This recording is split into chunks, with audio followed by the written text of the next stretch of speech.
speaking of Premier League, let's talk football, let's talk Premier League, and also let's talk about what's going on in the FA Cup and with the top teams. Kenny Cunningham is with us. Kenny, good morning to you. How are you? Morning, lads. All good. I want to start with, not usual to start with a situation like Watford, but it's great when you set a record like Watford have for being the first team to sack 3 managers in a season. A remarkable scenario that they find themselves in with 2 games left to go, 3 points clear of the relegation zone. Even if you had a massive fight with Nigel Pearson, maybe you should let him see the season out and then sack him. I wouldn't agree with that necessarily, Ger. I think there has been a huge turnover in managers of the club the past couple of seasons, but I think by and large you'd have to say it's worked for them. I take your point on the surface. That's probably the general consensus. What are they thinking of? What are they doing? Sacking their manager with 2 games of the season to go. But if they've been looking at performances of late, and particularly that first half against West Ham, Ger, I mean that was a huge game. I mean that was a huge game for both sides. Nobody was underestimating the importance of a win for either team in that particular game. I mean, it was guaranteed survival for any team that won that game, as is the case with West Ham now that they've won it. And the kind of performance levels in that first half would have been set the alarm bells ringing in the Watford boardroom. Okay, you can get beaten any game of football at any given time, but just kind of the application of the players, the kind of mentality in that first 45 minutes was way below what you would have expected. Even the intensity, Jared, getting around the pitch, making tackles, making runs off the ball, and it just wasn't there. So really, when you look at it, after that initial, Watford have sacked the manager, what are they doing? If you actually look at it in a little bit more detail, I don't think it's that surprising, particularly with these owners. And I'd actually reserve judgment till after the season in terms of where Watford have finished before I'd be commit myself to the opinion that they've made a huge error or a big gaffe in terms of sacking Nigel Pearson. But how much can happen in 2 games, Kenny? Like, it's an unbelievably weird time to sack somebody. Like, I get the situation with Watford's past and all that, but it's 2 games. But exactly. I'd use that as the counter argument, to be honest with you. We see the kind of bounce effect on in terms of a new manager coming in, and whether somebody who comes in from the outside, I mean, I haven't heard if they've actually appointed anybody as yet. I'm not sure if you have. Whether that'll be an eternal appointment, somebody on the coaching staff, or they're literally jetting somebody in from the outside, we'll kind of wait and see. But obviously, they're looking for that kind of bit of a bounce and a bit of a reaction from the dressing room. It's almost like a little bit of shock treatment, CPR for the dressing room. You might just get some kind of reaction out of them, because there's some talent in that dressing room. I mean, I didn't think they'd be in this position, but it hasn't been, even apart from the West Ham game, lads, it hasn't been great since they've come back post lockdown. I mean, I wasn't particularly impressed with how they handled the period away from the competitive football, to be honest with you. I felt there was a lot of kind of negativity around the club during that period. A lot of people very vocal, a number of the players, their captain in particular, a lot of reasons given why they didn't want to come back and play football. And when push came to the shove, that's exactly what happened. Their captain never returned. A couple of the players took their lead from him, didn't come back, and that was only the individual training, didn't come back to the football club. Even the manager, to be honest with you, I read a comment from Nigel Pearson to the effect that he was hoping, he was praying to God that there wouldn't be a fatality amongst the footballing fraternity off the back of this COVID-19. So all of that for me, to be honest with you, didn't lend itself to a real kind of positive mindset coming back to football. So maybe it has been such a huge surprise that he hasn't got the type of reaction from the players that he would have wanted. But there is some real quality there, particularly in wide areas. Sarr for me and Welbeck are still going to be instrumental for in the next couple of games. But there's 2 difficult games, lads. I mean, it's Arsenal away last game of the season and Manchester City at home, and they're really in trouble. They're in real trouble. I mean, it looks as if Bournemouth probably only have to win their last game of the season with the kind of goal difference potentially to get themselves out of trouble. So I'm actually not shocked and surprised by the decision, and ultimately it might prove to be the right one. Okay, let's go on and talk about the FA Cup semi-finals as we get. Let's talk about David De Gea, right? What do you do? What do you do if you're Ole Gunnar Solskjaer and week in, week out, oh, he's the best goalkeeper in the world, I still have faith in him, and then he does that twice in a match? What do you do? Yeah, I think we spoke about this a couple of weeks ago. I'm not sure if it's a massive decision for Solskjaer to make. I think he's I think he's backed him enough now, Solskjaer. I mentioned some time ago there might be a decision you have to make in the summer. Dean Henderson coming back to the football club potentially from Sheffield United. He's had a great season there. I think it's a big step up coming from Sheffield United. Don't get me wrong, to the regular Manchester United goalkeeper. My gut feeling told me he was going to stick with the guy. They're giving him the big contract. Publicly, he's come out and supported the goalkeeper time and time again. So I think he's going to stick with him. I don't see anything changing. I think the guy will be there next season. As long as Solskjaer is certain that the guy is focused, he's totally committed to the football club. I don't think there'll be a big change there. I take your point, Jerry, in terms of mistakes. And there's been a number of them over the past, maybe you could go back 12 months, 18 months. He hasn't been at the level the last couple of years for Manchester United that he was a couple of years before that. That's an absolute given. But I certainly wouldn't write him off the guy. There'll be a bit of noise around him, I'm sure, over maybe the next couple of weeks. But I don't envisage it changing the summer. I think he'll stick with him. I think it's the right thing to do. I think he will bounce back, De Gea. And I think the more interesting issues around the Manchester United team are in different areas of the pitch. Well, let's stick with the goalkeeper for a minute, because what do you do with them with Henderson? Because I've just checked his age there. Henderson turned 23 last March, so he's not 24 until next March. Do you bring Henderson back, and so next time De Gea has an issue, it's like, Grant, we now have a replacement, and like bring him in? Or do you leave Henderson for one more season to be out there in the world becoming much better by getting 45, 60 games under his belt next season? How do you manage that resource that you have? I don't think you take him back. I don't think you can. First of all, I don't think Henderson would be happy to come back and sit on the bench, having had a taste of Premiership football, particularly at Sheffield United, and kind of the plaudits which he's had. And obviously his game has improved, his kind of mindset, confidence levels, etc. Even a bit of an ego thing as well, Ger. From Dean Henderson's point of view, I don't think there's any way he'd want to come back and sit on the bench and play second fiddle to David De Gea on the off chance he has a bad run of games and he might get an opportunity. So from Henderson's point of view, I'm sure there's no way him or his representatives would want their player to come back and sit on the bench at the football club. And even I think that sends the wrong message to David De Gea by bringing Henderson back and sitting him on the bench. Solskjaer indirectly, I think, Jared is telling De Gea, I've actually lost a bit of confidence in you here. I can't afford to let this goalkeeper go out on loan for another year, because I really haven't got confidence in you. Yeah, but is that not fair enough? Is he not within his right to say, what are you doing? Like, privately, what are you doing week in, week out? You're making these mistakes and it's costing us. It's cost us a place in the cup final here. It's cost us enough points now at this stage that we'd be actually comfortably in third and probably already guaranteed Champions League football. How do you pressurise a goalkeeper to play better? Like, in a normal scenario, you'd have a left back who was making mistakes. You buy another left back and let them fight it out, and whoever's the best man wins. Yeah, I think you're right. The goalkeeper's position almost stands alone as quite a unique position. I think he will have those conversations with De Gea. Probably not as dramatic a fashion of you suggested there with your high-pitched voice, but yeah, I think he will. But that comes back to good man management. Yeah, that's what good managers do. They sit players down, they have conversations, they get into their head, they say exactly the right things at the right moment to get them on side and to get them back on track. So I'm sure he will do that. I don't think it'll be a case of a shouting and screaming match inside the confines of Carrington training ground. But I'm sure he'll have a mature, sensible conversation with De Gea and just get him in his head, because that's all it is. We know how good a goalkeeper he is, but he has been making too many mistakes. So it's just a case, I think, of just getting him in the right kind of headspace, saying the right things, and getting him kind of refocused and maybe a little remotivated to a certain extent for the start of next season. Okay. Do you not start Sergio Romero in the next game, Kenny? Do you not actually lay down a marker and say, if this is the standard at which you are playing at Manchester United, it's simply not good enough? It still gives you the avenue for De Gea to work his way back into the starting team, but is a private conversation enough to send a positive message to the rest of the dressing room? Yeah, I think so. I think you're right on. It's a good point. I think you have to look at it in terms of the effect a decision like that when you take a player of De Gea's stature out of the team, the effect that has on the rest of the dressing room. I think that has to be a small factor as well. I don't think that'll happen, to be honest with you. I think there's an argument to be made for it. Maybe taking out taking him out of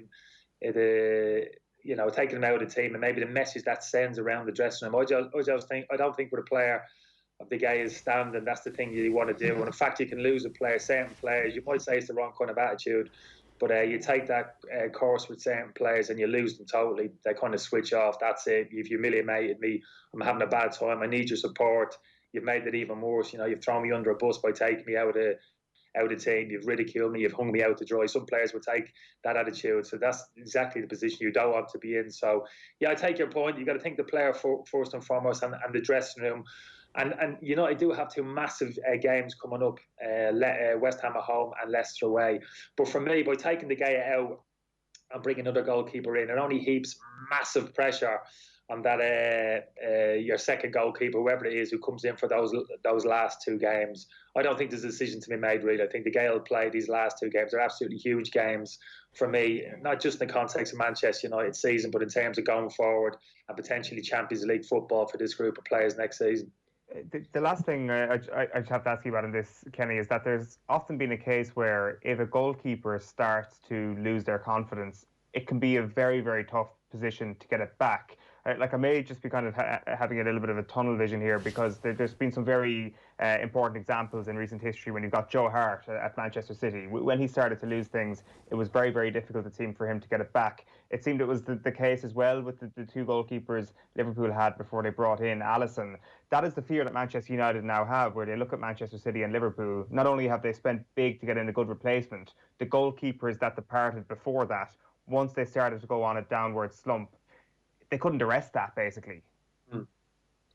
No, it's a good point. And that's why I think there is a decision to be made in surrounding De Gea. And I think if we're talking about Solskjaer having those conversations with De Gea potentially over the summer, the season's going to finish more or less in a week's time, although they have the Europa football coming down the line. But I think on the flip side, if Solskjaer was to get a sense talking to De Gea, that there was a little bit of unhappiness there, that he'd lost a little bit of motivation. He was looking back towards Spain, or homesick, or personal issues, or just a lack of whatever it was. I think if Solskjaer gets a sense of that, having these discussions that we're talking about with De Gea over the coming weeks, well, I think then there is an argument for taking that bold step, that right, it's in the club's best interest to take Henderson back from Sheffield United. We feel as if he has all the attributes, confidence-wise, at the highest level it's ever been. Yes, there's always an element of risk in terms of bringing him back into the cauldron of Old Trafford. Can his personality handle it? Can he deal with the kind of pressure being Manchester United's number one? But that's a possibility. He could show the guy that the door, get a healthy transfer fee, get him off the wage bill, and you'd like to think he potentially has got the ready-made replacement in Henderson there. So I'm not saying that's no way that's going to happen, but that'll all be dependent on those conversations Solskjaer has with De Gea, and just being very intuitive as a manager. Get the sense off the player. Can I trust this fella going forward for the next 2 to 4 years? Because that's the kind of what Solskjaer's looking at with this group of players now at Manchester United, the age profile, in terms of how can they develop and what they can achieve in that next period of time.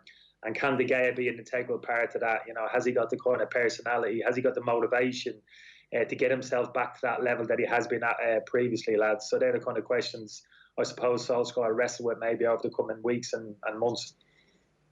It's going to be very interesting to see what happens. Just one last point on that, and we don't even need to weather the storm or labour too much. The next 6 months is probably going to be football behind closed doors, so it might be the perfect time to introduce a goalkeeper to a club where there isn't actually going to be that cauldron of pressure and stuff. So maybe that'll factor into the thinking. The game itself, and you were about to say that there are other areas of the field where they need to strengthen. Was that the difference between the sides? Actually, the goalkeeping errors were not incidental, because they were very important in that they resulted in goals, but that actually Manchester United aren't quite ready to be competing on a bunch of different fronts at the moment, because they don't have the strength and depth, and at some point your squad is going to get caught out in big games when every game is a big game. Yeah, I think that's a fair point, Ger, but the reason why Manchester United got beat yesterday, you looked at the starting 11s yesterday, United's team sheet came in terms of the shape of the team, the personnel, and I never fancied United to win that game. And it wasn't because they hadn't got better players, Jerry, because they were sat on the bench. So I think you're probably right in indicating the strength and depth of the Chelsea squad at the moment is probably superior to that of Manchester United, and that's a fair point.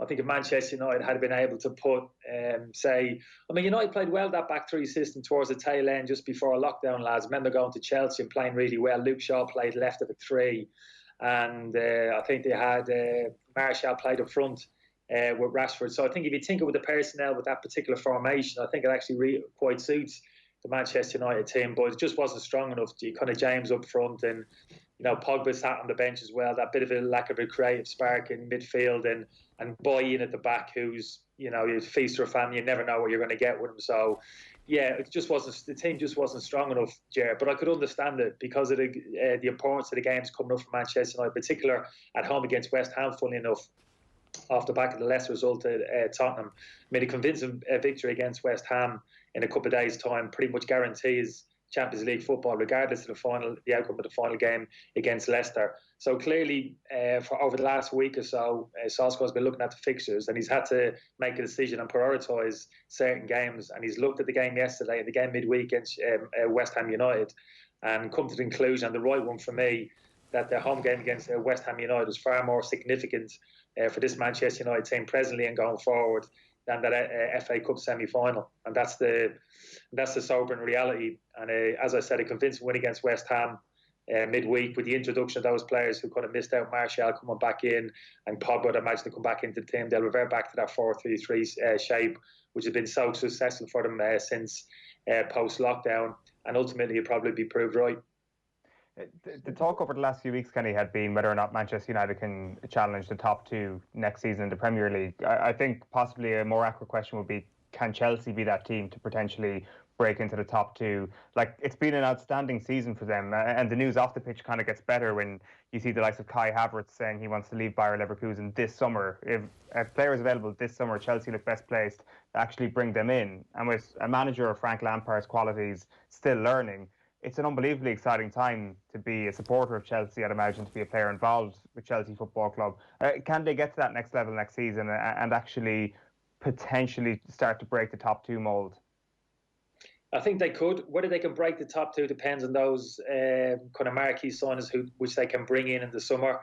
And depending on who those players are. Kai Havertz, we've spoken about him before, an outstanding player. Just didn't feel as if that central midfield area in relation to those attacking midfielders was necessarily priority from a Chelsea's point of view. You got the likes of Kovacic, Loftus-Cheek, Mason Mount, who can operate in those kind of advanced midfield areas. But clearly, a player of the quality of Havertz comes available, you've got to be interested. He might take the opinion Lampard, as good as those players are, he might be prepared to offload a couple of those players, Loftus-Cheek in particular, and get money in the door and actually go and invest in someone of the quality of Havertz. But I think he gets one or two of those marquee players in. For me, it's still a centre half. We spoke about it before. We know where the areas are. We spoke about it before. Centre half for me, he's still searching for an ideal pair there. He went to a back three. It worked kind of reasonably well. But if his favourite system is going to be a kind of 4-3-3 system, which we've seen for most of the season, for me, he hasn't got a natural pair in there at centre half. He dropped Rudiger out of the team a couple of weeks ago. Wasn't happy with his performances, and he's constantly searching for a partnership there at centre half. He hasn't got a left back. He's crying out for left back, but there's a few good ones of them around the place. He could potentially bring one of them in. So very exciting times. You're absolutely right. I think it's a hugely talented squad. Profile, the age of the squad, it's only going to get better. But in terms of challenging, actually breaking up that top two, I think it is possible for the next season. But he has to get those two additional signings for me. Left back, centre half, and that central midfield. For me, another central midfield player of high quality, defensively minded player for me, and they're not far off. There's the potential there to break up that top two next season. Really? That good? Yeah, I think it is that good. Yeah, I really do. I mean, Ziyech's a wonderful player. I don't know if people have seen enough of him. I'm really impressed with him the past couple of seasons. Wenger's a very dangerous player, versatility as well. That's what I like about Chelsea, the versatility of their players. They operate off, Pulisic can operate off either flanks, even as a number 10. Werner's the same. Mason Mount, very flexible, can accommodate him in any different areas of the pitch. I actually didn't like Chelsea's midfield too yesterday, Kovacic and Jorginho. I mean, there's no future in those two in centre midfield, but Kante will come back into the team. And I look at those two teams yesterday, lads, and I think I had this conversation with you last week. I look at both those teams yesterday, and one player for me to go into both of those teams that would take him almost to the next level is Declan Rice. Declan Rice is better than any of those defenders who played in either of those back threes yesterday, Manchester United and Chelsea's. He makes those back threes significantly better. He goes into any of those midfield yesterday. The Chelsea midfield, he improves dramatically. And the Manchester United midfield, the pairing of Matic and Fred, he improves dramatically because of his all-round game. You can't pigeonhole him as a defence-minded midfielder or an attacking midfield. It's his all-round game, Declan's his mobility, athleticism, that defensive mindset he has, his ability actually to play forward and be penetrating with his pass and actually go box to box, which you don't see a lot of, which he can do as well. So looking at both those teams, you're asking me, can Chelsea make a charge next season, break up the top two? Can Manchester United make a charge and break up the top two? If there was one player out there at the moment for me who could take him potentially to that next level because of his ability to be accommodated in both positions at centre half and centre midfield and actually excel in both those positions, it's Declan Rice. I'd be absolutely amazed if one of those teams don't make a serious push to get him to their football clubs in the summer. All right, Kenny, we'll let you go. Good stuff. Thanks a million for joining us. Nice one, lads. Take care. Yeah, it's Kenny Cunningham there giving us some thoughts about the football at the weekend. Of course, the Premier League is hurtling towards its conclusion. You'll hear it exclusively live on Off the Ball. You can hear it every weekend. You can get it, of course, on the OTB Sports app. But here's some of the stuff you missed from the weekend just gone. Here he is attacking into the box. Son has a shot. It comes off the Leicester City defender, Justin, and that's a really fortunate deflection for Tottenham Hotspur. Son with a shot just inside the box, and it came off the heel of Justin, the Leicester City right wing back, and into the goal. That's 5 minutes on the clock. It's Tottenham Hotspur 1, Leicester City 0. Tottenham are on the attack. Lo Celso plays a ball out left to Lucas. They're 20 yards from the Tottenham goal. Lucas plays the ball inside the box to Harry Kane, and Harry Kane hits it with his left foot into the far side of the goal. It's Tottenham Hotspur 2, Leicester City 0. A brilliant counter-attacking move from Tottenham Hotspur, and it's finished off by their goal scorer, top goal scorer, Harry Kane. 37 minutes on the clock. Tottenham 2, Leicester City 0. A little bit too much on that pass. He's forced out to the far side of the penalty area. Then it's a shot with his right foot into the far post. Harry Kane, what a goal for Tottenham Hotspur, who take a 3-0 lead against Leicester City. And it looks like it's going to be a severe hammering for Leicester City this afternoon in London. 40 minutes on the clock. It's Tottenham Hotspur 3, Leicester City 0.